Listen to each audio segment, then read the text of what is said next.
Now, here's somebody that we have no trouble having contempt for, Adam Schiff, little pencil neck, who was preemptively pardoned by Biden for his actions on the January 6th select, as Trump called it, the unselect committee, the un-American committee, the attempt to destroy Trump so that Americans couldn't vote for him for president of the United States. Check out what Schiff said. He had the gall, after himself being pardoned by Joe Biden. I mean, if you were given a pardon by this decrepit old man as one of his final acts, a decrepit old man who said just weeks ago, why would I pardon myself? I haven't done anything wrong. So obviously he thinks Adam Schiff has done something wrong. It's why he gave him a preemptive pardon. Schiff has to know that. That didn't prevent Schiff, pencil neck, from running to MSNBC and saying this about Trump's pardoning of 1,500 January 6th defendants. It's obscene. It's a grotesque display of his new power as president to pardon these 1,500 or 1,600 people, which I have to imagine includes people that committed violent assaults on law enforcement.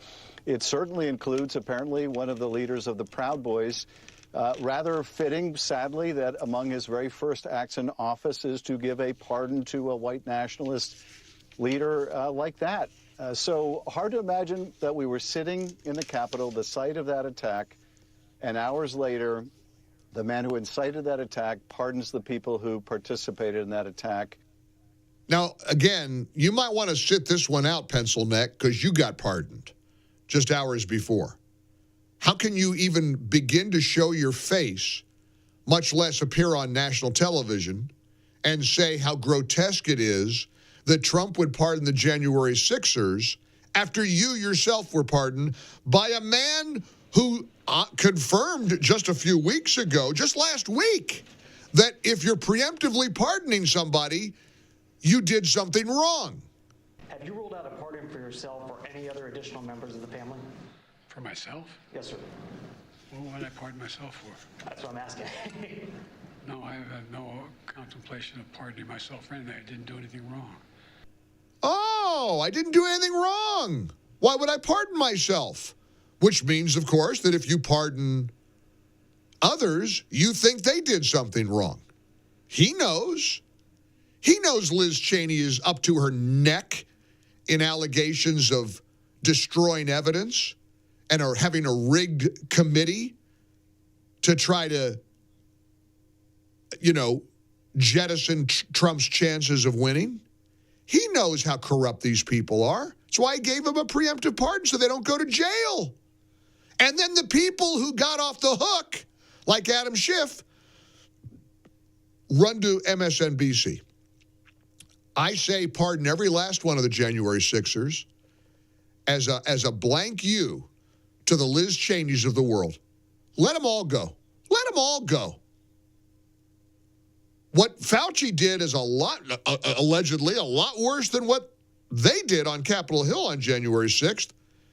And indeed, if Liz Cheney and Adam Schiff actively attempted to interfere with the outcome of an election, that's a lot worse than breaking a window in the Capitol building. Don't you think? Hey, President Trump, pardon all of them. Good for you. 1,500 is a good start. Chris is in Minnesota. Chris, you're on the Mike Gallagher Show. Hello. Hey, Mike, how are you doing? I'm good. I'm great. How are you? Good. Good. Hey, so let me start out by this. I have never, ever been pardoned. So I want to start out with that after following Adam Schiff with what I'm going to say. I don't like the tit-for-tat pardoning. That's not why it was put in the Constitution. I know. I'm okay with some of the J6. They were dumb. They broke the law, but they were over-prosecuted. Correct. However. And overly punished. Yes.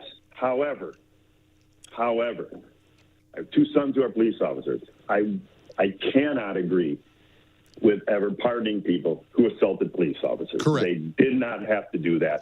It was correct. wrong, Mike, and we can't stand behind Look, that. I understand that. That's a perfectly plausible and entirely defensible argument. But you know what? We're in, and look, I run a foundation called Gallagher's Heroes, the Fallen Officer Fund, where we assist the families of our law enforcement heroes who've lost their hero officer in the line of duty. And we publish the First Responders Bible to help your people like your sons cope with the challenges of their job. You're not going to find, look, we'll both stipulate that assaulting an officer, fighting with a cop, it's wrong, it's wrong, it's wrong.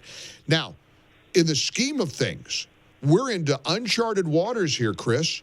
We're looking at the possibility that a guy named Anthony Fauci was complicit with the Chinese and lied to the American people and had a hand in crippling the entire country. And as bad as it is to fight with a cop, as awful as it is to assault a police officer, wouldn't you think that what Fauci is alleged to have done be worse? Absolutely. I just don't think that one doesn't justify the. All I'm saying is one doesn't justify the other. Sure. If we do tit for tat pardons, this will go on for another 3 weeks. Oh, it's going to go on. Oh no, it's going to go on. And let me tell you something. Biden opened the floodgates because Biden, when he lied and said he wouldn't pardon his son, and then he did, he said, I'm concerned about the precedent it will set. Well, last night I saw Trump in the Oval Office say, well, you know what? There's a precedent here. Biden did it, so why don't I? I fully get it. Biden was dead wrong. He's a hypocrite. Yep. I can go on with Yep. adjectives, right? Yep. I'm just saying, and I can't stand the fact that you put Schiff before me, and he brought out the officer thing. Don't do that ever again.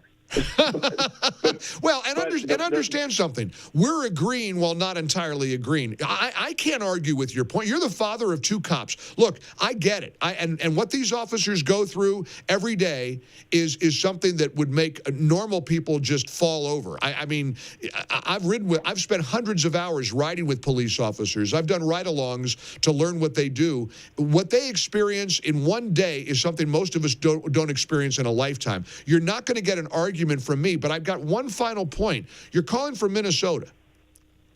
Your city burned. Yeah. Your city burned. Can you disagree that most of the people who burned down buildings because of George Floyd, most of the people who assaulted police officers because of George Floyd in Minnesota and beyond, they weren't punished anywhere near the punishment that the January 6ers received? Would you agree with that? Absolutely, and it was dead wrong. And fortunately, well, I guess unfortunately, we had to take it for the rest of the country and take the governor back because of it. I know. You know? I know. So, I know. No, yeah, I got you.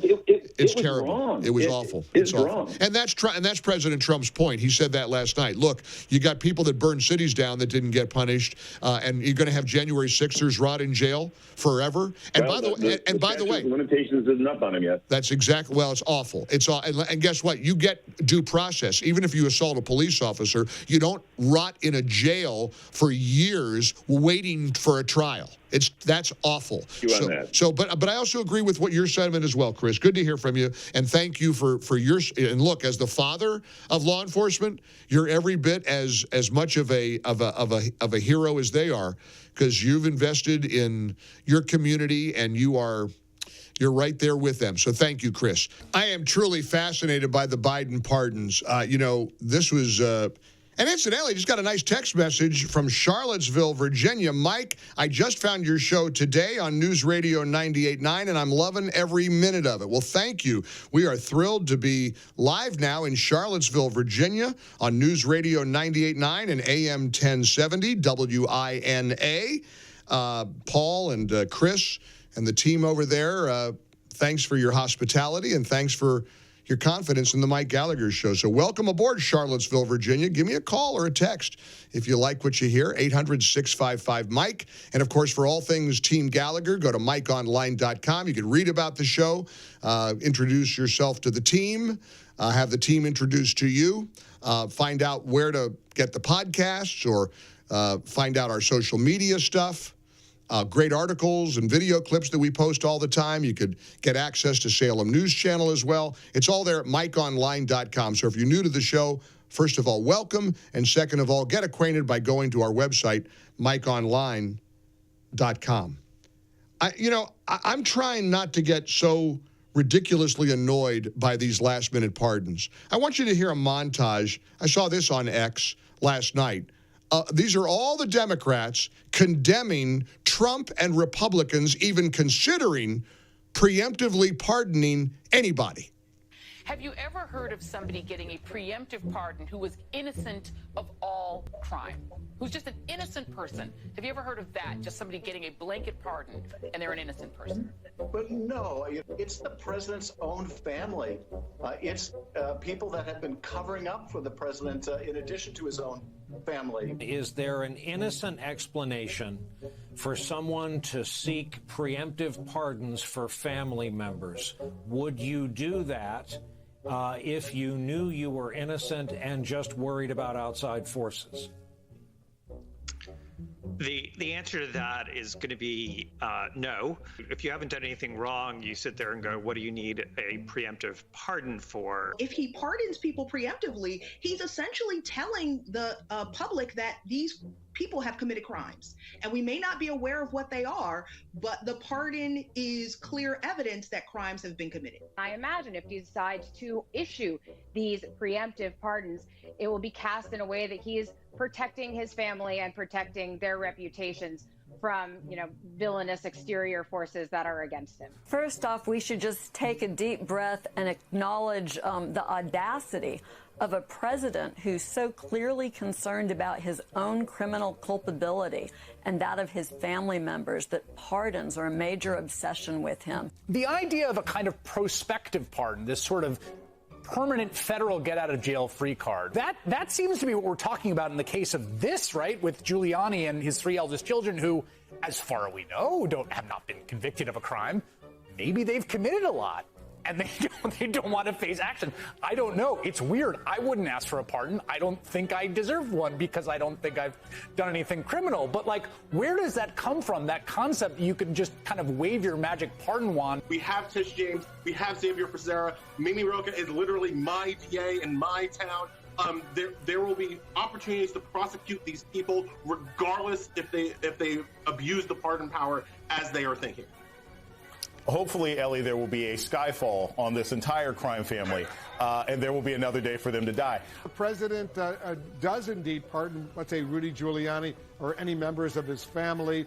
Would you see that, and I asked Preet Bharara this question, as essentially an admission of guilt?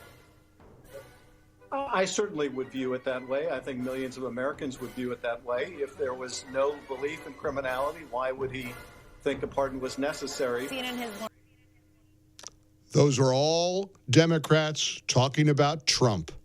If it wasn't for double standards, they wouldn't have any standards at all.